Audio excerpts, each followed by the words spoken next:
नमस्कार साथियों, स्वागत है आप सभी का हमारे YouTube चैनल हिंदी एस्ट्रोलॉजी में। तो वृश्चिक राशि वालों, आपके घर के इस कोने में पड़ी है यह एक तांत्रिक चीज। कौन वह दुश्मन है जिसने यह काम किया है? आज की वीडियो में उसका षड्यंत्र बताएंगे और उसका नाम भी आपको बताएंगे। कहते हैं हमें अपनों का हमेशा साथ देना चाहिए, लेकिन हमारे अपने हमारे सबसे बड़े गद्दार है। वह आज हमें पता चलेगा। थोड़ा सा समय निकालकर अंत तक देखेंगे तो आपका भविष्य सुरक्षित हो सकता है, आपका घर पवित्र हो सकता है। सबसे पहले सच्चे प्रभु के भक्त इस वीडियो को लाइक करके कमेंट बॉक्स में जय श्री राधे जरूर लिखें। आइए दोस्तों, जानते हैं कि आखिर वह कौन सी 3 चीजें हैं आपके घर में जो आपके घर की बरकत को खा रही है, आपकी घर की लक्ष्मी को दोस्तों रूठा दिया है। इन चीजों ने क्या है, ध्यान से सुनिएगा। देखिए, हमारे घर में बहुत सी चीजें होती हैं। हमारे घर में हमारा घर का किचन होता है, मुख्य बेडरूम होता है, साथ ही लेटरिंग बाथरूम होते हैं। वहीं कुछ लोगों के घर में स्टोर रूम भी होता है, साथ ही घर का मुख्य हॉल भी होता है जहां पर सभी लोग बैठते हैं, उठते हैं। और इतने बड़े घर में दो तो बहुत सी चीजें होती हैं। कुछ जरूरत की होती है तो कुछ दोस्तों ऐसी ही पड़ी रहती है। कई सारी चीजों पर तो हमारा ध्यान ही नहीं जाता है दोस्तों, हम बस वहीं पर गलती कर देते हैं। अक्सर हम कहीं बाहर जाते हैं तो हम दोस्तों कुछ चीज खरीद कर अपने घर में ले आते हैं। हम सोचते हैं कि यह चीज हमारे काम आएगी या फिर यह चीज मैं अपने घर में रखूंगा तो उससे मेरे घर की सुंदरता और निखर आएगी। लेकिन दोस्तों, होता क्या है कि कभी कभी कुछ चीजें ऐसी आ जाती है जो हमारे घर के देवी देवताओं को हमारे घर से बाहर कर देती है। देखिए, जो देवी देवता होते हैं, जो भगवान होते हैं, उनको दोस्तों कुछ चीजें ऐसी होती हैं जिनसे नफरत होती है। मान लीजिए, एक उदाहरण देता हूं कि आप लोगों को अगर कोई बदबूदार चीज या फिर कोई कूड़े की चीज आपके घर में लाकर रख दे तो दोस्तों आप क्या करोगे? उस कूड़े वाली चीज से, उस बदबूदार चीज से आपका दोस्त जी घबराएगा। आप दोस्तों उस चीज से बहुत ज्यादा घबरा जाओगे। या तो आप खुद घर से बाहर चले जाओगे या तो फिर उस चीज को अपने घर से बाहर कर दोगे। यही होता है, आपको जो चीज पसंद नहीं होती है, जिस चीज से आपका दोस्तों मन नहीं मानता, उस चीज को आप दोस्तों अपने से दूर कर दोगे या फिर दोस्तों आप उस चीज से दूर चले जाओगे। दोस्तों यही होता आया है। लेकिन दोस्तों, अगर देवी देवताओं की बात करें तो उनको भी दोस्तों कुछ चीजों से नफरत होती है, कुछ चीजों से उनका भी मन घबराता है, कुछ चीजों से उनको भी छांट पड़ती है।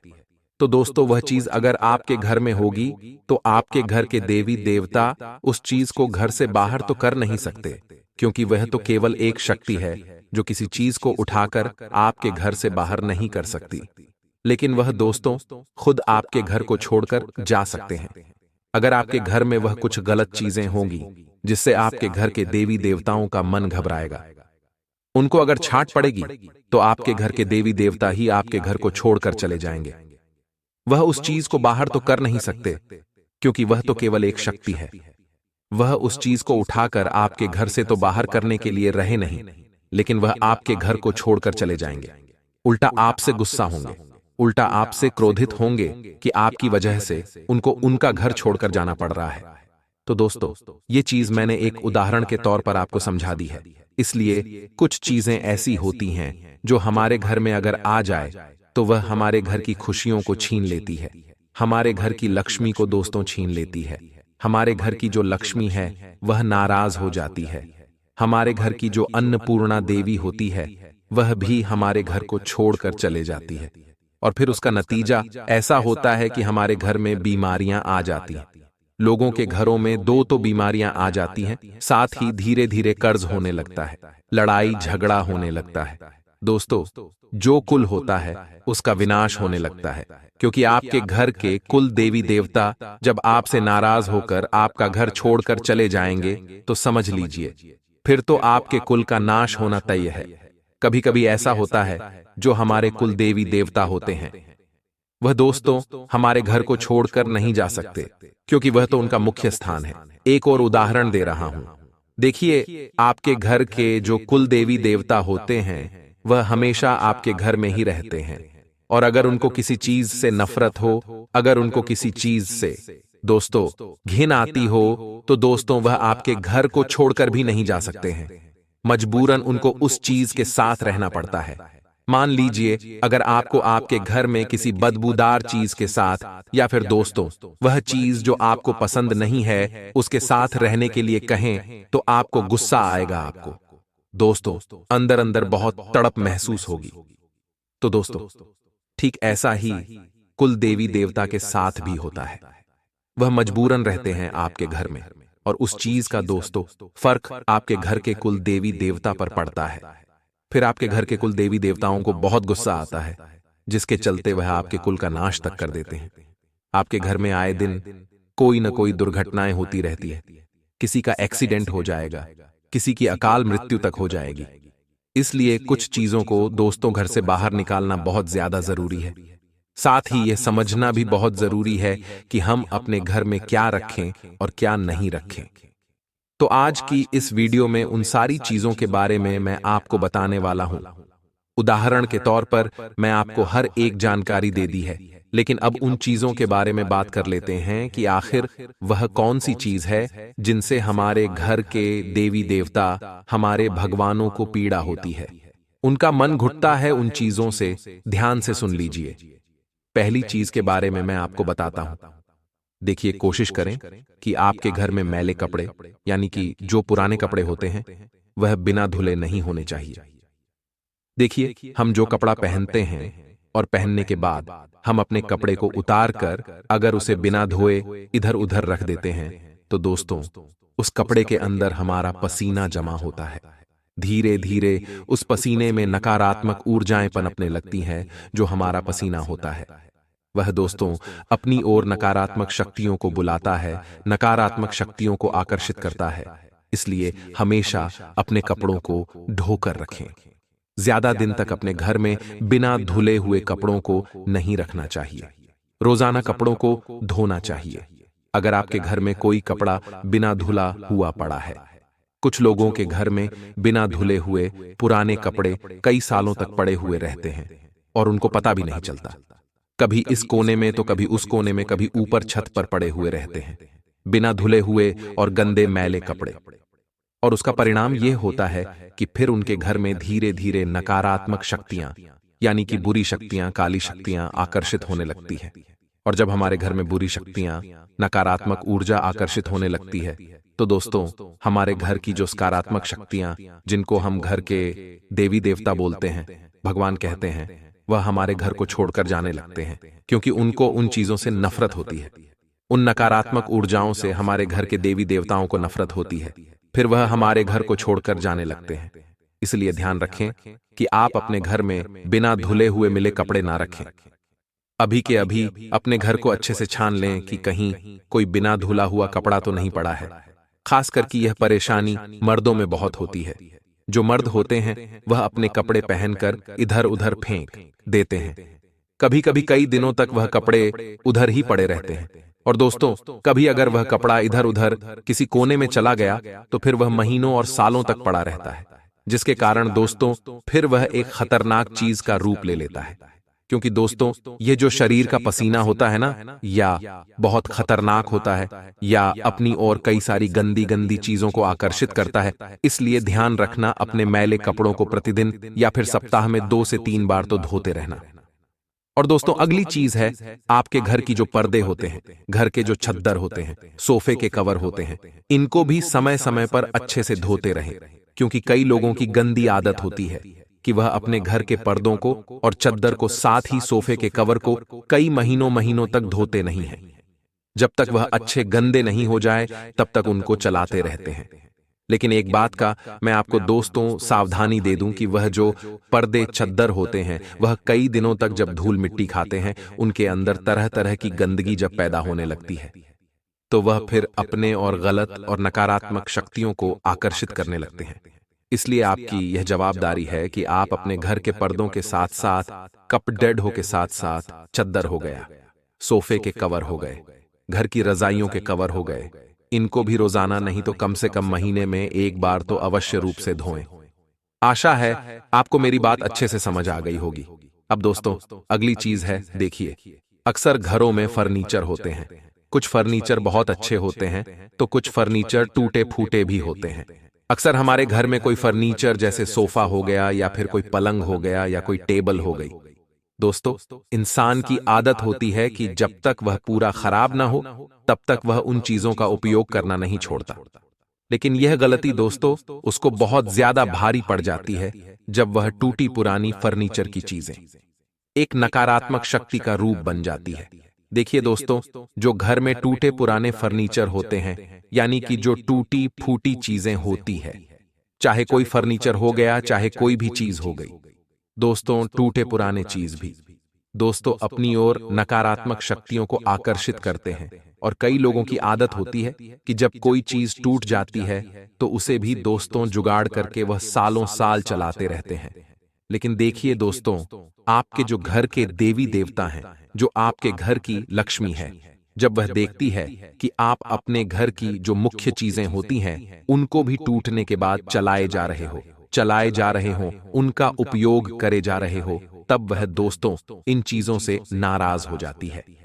जब कोई चीज अगर टूटती है तो दोस्तों उस चीज के टूटने का भी कारण होता है। देखिए, मान लीजिए आपके घर में टेबल है और वह किसी कारण से टूट गई, तो दोस्तों वह टूटने के पीछे भी एक कारण होता है, और वह कारण होता है कि भगवान नहीं चाहते, आपके घर के देवता नहीं चाहते कि वह चीज अब आपके घर में रहे, लेकिन फिर भी आप उस चीज को जुगाड़ करके और कुछ दिन तक उपयोग में लेते हैं। लेकिन दोस्तों, आपको ऐसा नहीं करना चाहिए। जब आपके घर में अगर कोई चीज टूट जाए, फूट जाए, तो उसको आप दोस्तों या तो अच्छे से रिपेयर करवा लें, यानी कि अच्छे से सही करवा लें, या फिर दोस्तों उस टूटी फूटी चीज को आप अपने घर से बाहर कर दें, क्योंकि यह भगवान की मर्जी होती है। और अगर दोस्तों आप दोस्तों को बार बार उस चीज को चलाए जा रहे हो तो उससे फिर आपके घर में नकारात्मकता आनी ही आनी है। कुछ लोगों की आदत होती है कि कुछ टूटी पुरानी चीजों को घर में ही पड़ा रहने देते हैं। लोग बेचते नहीं हैं, लोग घर से बाहर नहीं निकालते हैं। कुछ लोग अटाले वाले रूम में, यानी कि स्टोर रूम में, या फिर दोस्तों घर के किसी कोने में उन चीजों को पड़ा रहने देते हैं। लेकिन आपको ऐसा नहीं करना है, क्योंकि ये सारी जो टूटी पुरानी चीजें हैं अपनी ओर दोस्तों बहुत गलत शक्तियों को आकर्षित करती है, और फिर आपके घर में दोस्तों विपदाएं आना शुरू हो जाती है। इसीलिए घर में टूटे पुरानी चीजें ना रखें। अब दोस्तों दूसरी चीज है, कई लोग दोस्तों अपने मोबाइल का जो ग्लास होता है वह टूटने के बाद भी बहुत समय तक चलाते रहते हैं। आजकल के लोगों की आदत है कि मोबाइल का ग्लास थोड़ा सा टूट गया तो दोस्तों उसको चलाते रहेंगे। लेकिन आपको मैं बता दूं कि जो कांच की चीजें होती है, अगर वह टूटी हुई आप चलाते हैं तो दोस्तों आप अपने नसीब को अपने हाथों से फोड़ रहे हैं, अपने नसीब को अपने हाथों से खराब कर रहे हैं, क्योंकि कांच की टूटी हुई चीजें कभी भी अपने घर में नहीं रखना चाहिए। फिर चाहे आपके मोबाइल का ग्लास हो, फिर चाहे आपके मोबाइल की स्क्रीन ही क्यों ना हो, चाहे टूटी हुई टीवी हो, चाहे टूटी हुई घड़ी हो, बिल्कुल भी इनका उपयोग आपको नहीं करना है। आपको इनको अपने घर से बाहर करना ही करना है। और अगर आप अपने घर में इन टूटे हुए कांच को रखते हैं तो इससे बहुत बड़ी परेशानियां उत्पन्न होगी। बहुत ही खतरनाक स्थिति में आप आ जाओगे इस चीज का। दोस्तों दुष्परिणाम इतना खतरनाक हो जाता है कि कई बार आपके घर में लोगों की अकाल मृत्यु होना, साथ ही बहुत ही बड़ी बड़ी दुर्घटनाएं होना भी तय माना जाता है। इसलिए टूटे हुए कांच का अपने घर में बिल्कुल भी स्थान न दें। इन लोगों को, इन चीजों को माफ करिए। अब दोस्तों दूसरी नहीं, अब तीसरी चीज की ओर बढ़ें। देखिए, आप सभी को पता है यह चीजें, तो दोस्तों बार बार बतानी नहीं चाहिए कि घर में नियमित सफाई करते रहिए। साथ ही जो मकड़ी के जाले हैं वह घर में उत्पन्न नहीं होने चाहिए। समय समय पर घर के कोनों की अच्छे से सफाई करें ताकि वहां पर मकड़ी के जाले ना हो, क्योंकि जो मकड़ी के जाले होते हैं दोस्तों वह अपनी ओर राक्षसों को आमंत्रित करते हैं उस घर को। दोस्तों वह धीरे धीरे खाने लगते हैं। इसलिए अपने घर में दोस्तों कभी भी मकड़ी के जाले उत्पन्न ना होने दें। कई लोगों की आदत होती है कि घर में वह ज्यादा सफाई नहीं रखते। सफाई रखते हैं तो वह घर का फर्श साफ कर लेंगे, घर की वस्तुओं को साफ कर लेंगे, लेकिन अपने ऊपर वह छत को नहीं देखेंगे, क्योंकि जो घर की छत होती है उस पर मकड़ी के जाले अक्सर होते हैं।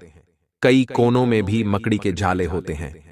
तो दोस्तों आप यह बात का विशेष रूप से ध्यान रखिए कि घर में मकड़ी के जाले तो होना ही नहीं चाहिए। अब दोस्तों, अगली चीज की ओर बढ़े तो अक्सर दोस्तों देखा जाता है कि जो स्त्रियों के बाल हो या फिर पुरुषों के बाल, दोस्तों कुछ बाल टूटकर बिखर जाते हैं और फर्श पर तो फिर कहीं पलंग पर इधर उधर। दोस्तों वह बाल घूमते रहते हैं। लेकिन ये जो टूटे हुए और बिखरे हुए जो बाल होते हैं जो इधर उधर, दोस्तों फर्श पर और हमें पलंग पर जो नजर आते हैं, ये हमारे लिए खतरनाक संकेत होता है। देखिए, आपको अपने टूटे हुए और बिखरे हुए बालों को तुरंत समेट लेना चाहिए। कई लोगों की आदत होती है कि उनके अगर बाल झड़ रहे हो या फिर इक्का दुक्का बाल टूट रहे हो तो वह दोस्तों उनको ऐसा ही पड़े रहने देते हैं। देखिए, आप अपने घर में झाड़ू अच्छे से लगाइए। आपके घर में जितने भी इधर उधर बाल पड़े हुए हों उनको एकत्रित करके एक कागज में बांध करके अपने घर से दूर फेंकिए। दोस्तों इधर उधर आप अपने जो मुख्य बाल होते हैं कहीं कचरे में मत फेंकिए। यानी कि कुछ बाल सड़क पर हुए, कुछ बाल उड़कर कहीं दूर जा रहे हैं, ऐसा नहीं होना चाहिए।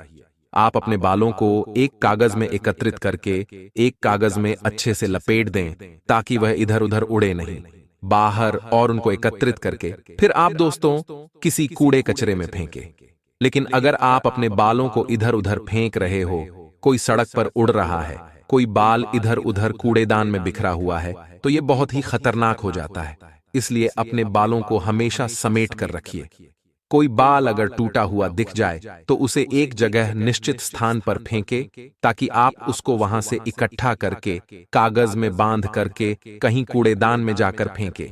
अगर इधर उधर वह बिखरे हुए रहेंगे कोई सड़क पर या फिर कोई इधर उधर, तो उससे आपके ऊपर नकारात्मक शक्तियों का बहुत ज्यादा वास हो सकता है।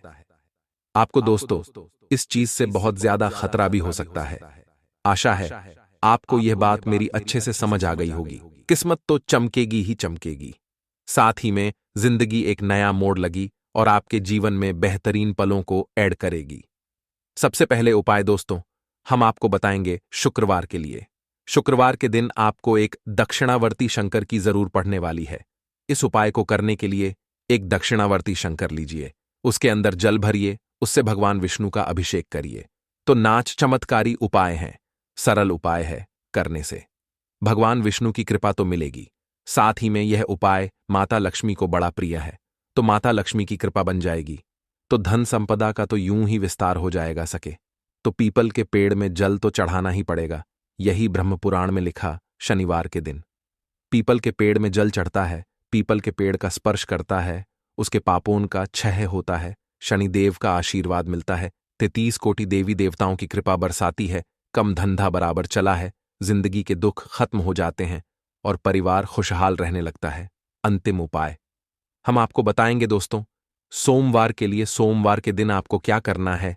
अगर कर्ज की बहुत ज्यादा समस्या है, अगर आपके ऊपर चढ़ा हुआ है, तो मसूर की दाल सर्वप्रथम शिवलिंग पर अर्पित करनी है और जो मंत्र बता रहे हैं उसका 108 बार जप करना है। मंत्र रहेगा दोस्तों AUM नमः शिवाय।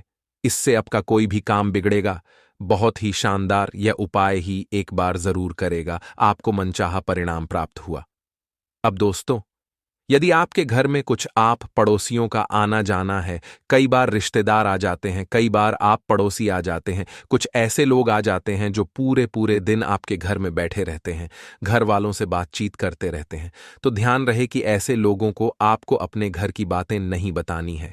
ऐसे लोगों के संग आप अपनी पर्सनल बातें, अपनी जो गुप्त बातें, वह मत करिए, क्योंकि यह लोग केवल और केवल आपके राज जानना चाहते हैं या लोग केवल आपकी गुप्त बातें जानना चाहते हैं। इन्हें आपकी खुशियों से कोई लेना देना नहीं। ये केवल आपकी खुशियों में आग लगाने का काम करते हैं, केवल आपकी खुशियों को बर्बाद करना चाहते हैं। तो ऐसे लोगों से बचाना, ऐसे लोगों से सावधान रहना आप सभी के लिए अत्यंत ही ज्यादा आवश्यक इस समय होने वाला है, क्योंकि यह समय उन्हें मौका मिल सकता है आपको बर्बाद करने का, आपके खिलाफ षड्यंत्र बनाने का। तो ऐसे लोगों से आपको जरा सावधान रहना होगा, ऐसे लोगों से बचकर रहना होगा, अन्यथा यह लोग आपको बर्बाद कर सकते हैं। इन लोगों से बचने का सबसे अच्छा, सबसे सरल तरीका यही है कि आप जितना हो सके अपनी बातों को जरा गुप्त रखिए,